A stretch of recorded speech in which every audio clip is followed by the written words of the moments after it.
মরতে হয় যাও, জান্নাত জাহান্নামের মাঝখানে একটা জায়গা আছে, জায়গাটার নাম হলো আরাফ। এই আরাফের মধ্যখানে যে দাঁড়া, ওখানে যে মালাকুল মউত কাঁপতে থাকবে।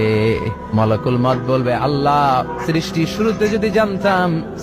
শুরুতে যদি জানতাম সবাইকে মৃত্যুদান করার পরে, রূহ কবজ করার পরে আমাকেও মরতে হবে, তাহলে এই কঠিন দায়িত্বের ব্যাপারে আপনার কাছে ক্ষমা চাইতাম। আজকে আমারও যে ভাগ্য বরণ করে নিতে হবে সৃষ্টির শুরুতে, আমি এটা কল্পনাই করতে পারি নাই। আল্লাহ বলবেন, নো টক, মুত ইয়া মালাকুল মউত, মরে যা, মরে যাও। বলার সাথে সাথে মালাকুল মউত এক বিকট চিৎকার হাঁকিয়ে মরে যাবে। মালাকুল মউতের চিৎকারটা সেদিন এত ভয়ঙ্কর হবে, বিষ্ণু ঈসা ইসলাম বলেন, ওই চিৎকারের আওয়াজ যদি পৃথিবীর মানুষেরা কান দিয়ে শুনতে পেত, তাহলে কিয়ামত সংগঠিত হওয়ার জন্য আলাদা করে ইসরাফিলের সিঙ্গার প্রয়োজন হতো না।